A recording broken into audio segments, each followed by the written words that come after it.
My brain didn't fully develop as the normal person would. If I went back in time and told my 22-year-old self, without the help of my husband, may I add, I had no idea what the stock market was. He is the Capricorn to my Sagittarius. You need to read more books. This might sound controversial, but I don't care. It is just the truth. These are the 10 harsh life lessons that I learned after 30 that I wish I knew in my 20s.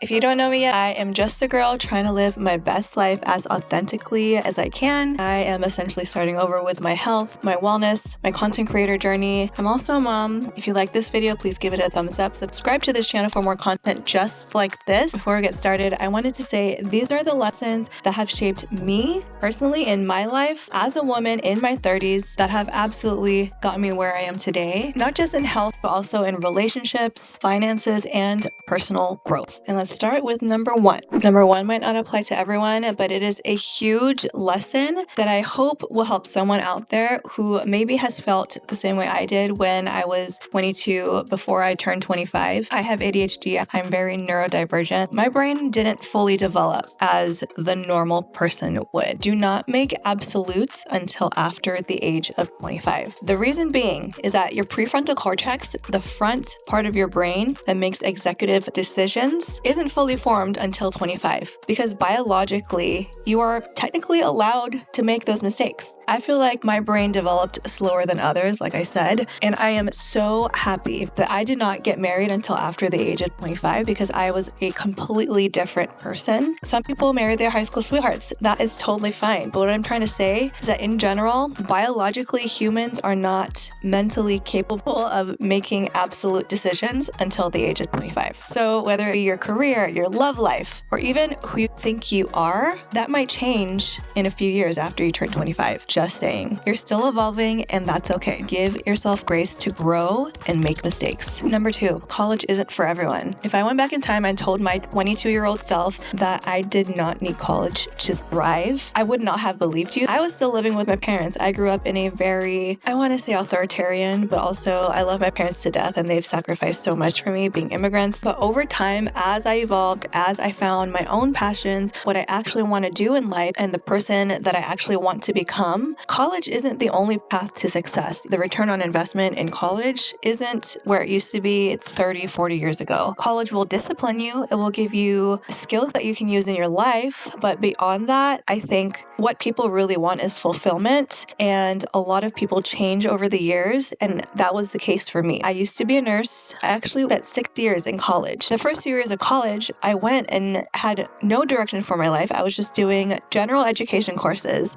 And so I literally wasted 2 years of my life going to school and putting myself into debt when I could have been traveling. I could have been practicing a skill that would actually bring me joy and fulfillment. If you are in your 20s and you needed to hear this, I think this is your sign. The world is full of opportunities that do not require a degree. And if you know in your heart that college isn't for you, then maybe it isn't. Maybe it's good to take that risk. But I went to college because I was taught that being in debt is better than actually building a life for yourself. Let that sink in. Number three is a very personal one. Real estate isn't the only way to financial independence. At 22, I thought having a house and investing in real estate was the only way to financial independence. It was my ultimate financial goal. But over the years, I have since read so many books, learned from so many successful people that there are so many ways to build wealth. Starting a business, investing in stocks, bonds, or even leveraging your own passions to become good income streams. Obviously, investing in real estate, if that's what you want to do, is fine, but it isn't the only way that wealthy people actually make money. I don't know why real estate was such a huge thing back then. I think I got into this mindset because of the financial crisis in 2008, 2009. My mind was always just like, I need to buy a house at a certain age, which I eventually did. I saved up a lot of money to put a down payment on my house without the help of my husband, may I add. And this is the house that we're living in right now. And I'm so blessed and so thankful that we're here. But if you're in your 20s thinking you need to buy real estate by a certain age,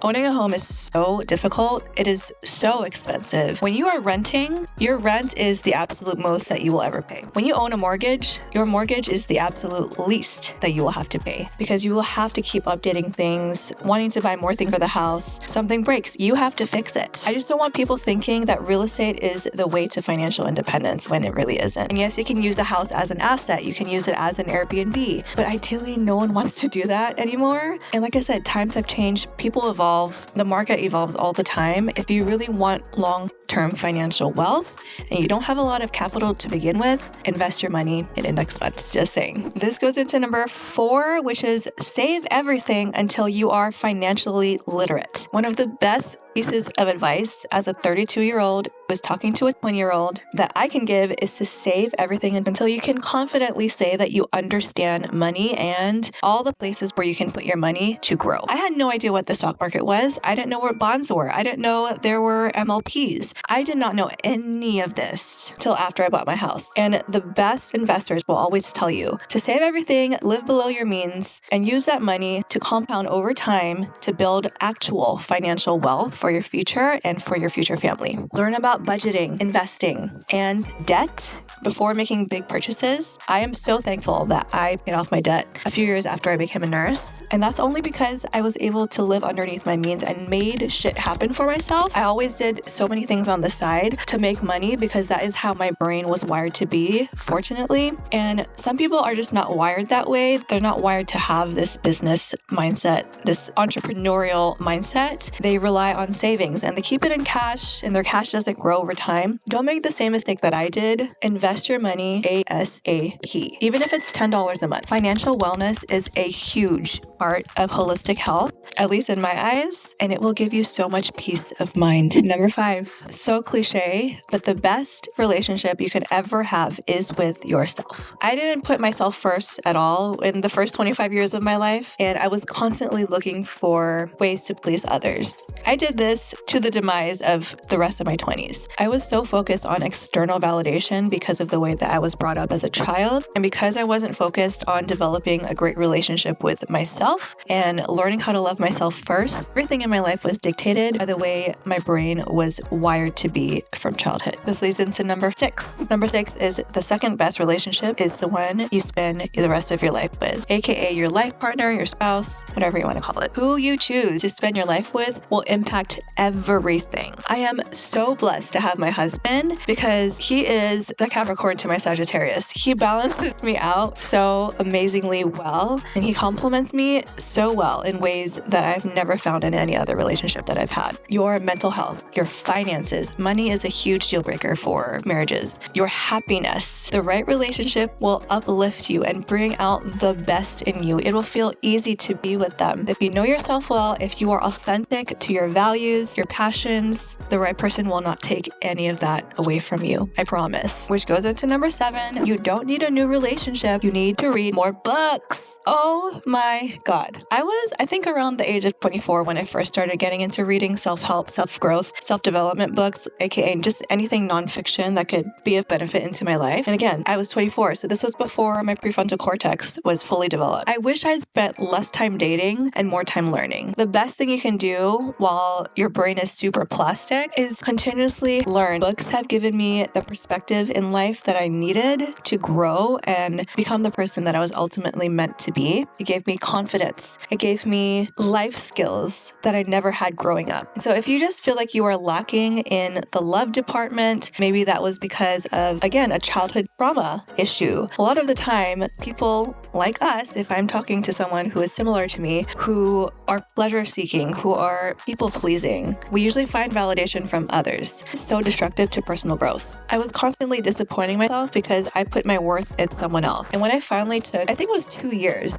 off of dating, and eventually I found my husband, it was like I found myself again. It was only after that period that I finally was able to say I am fully confident in myself and I do not need someone else to make me happy. And when I realized that, the right person came along. Take that for what it's worth. Number 8, this might sound controversial, but I don't care. It is just the truth, okay? Hear me out. Your brain health ultimately matters more than your mental health. It is the foundation of your mental health. Coming from a neuroscience nurse who has been around the most brain damaged population, okay? If you treat your brain right, meaning you feed it food that it needs. You exercise to lower cortisol levels. Nourish it with nutrient-dense foods, omega-3 fatty acids. Get enough sleep. Limit screen time. When your brain is healthy, everything else follows. Number 9, also a health tip. Never stop strength training. I began strength training over a decade ago. So if your brain is the foundation of your mental health, muscle is the foundation of your physical health. As we age, we're obviously more prone to osteoporosis, losing muscle density, and that actually affects everything in your body, because when you are not using muscle, especially for a prolonged period of time, it'll affect your hormones, because muscle and muscle growth increases insulin sensitivity in your body. It affects your ability to lose weight. It affects your metabolic health. It affects obviously how you look, and it also affects your cognitive health. And it also helps you build resilience, mental resilience. Do it as early as possible. And the last life lesson I wish I did at 22, travel more. You'll build confidence faster. Traveling so much in my 20s gave me so much confidence that I never had in myself. It helped me to understand how I best navigate challenges. Because when you're traveling, especially solo, you have no one to rely on but yourself to take on whatever challenge comes at you while you're traveling. Learning a new language, learning the bus routes, how to stay safe from pickpocketers. Making the decision to travel more in my 20s would have been so good for me, and I only started to do it until after the age of 25, which I still regret. I actually wish that I took a year off of college just to travel the world. So that's something that I really wish I could go back in time and change. The experience you gain from traveling the world and meeting new people, literally immersing yourself in a new culture, will open up so many opportunities that you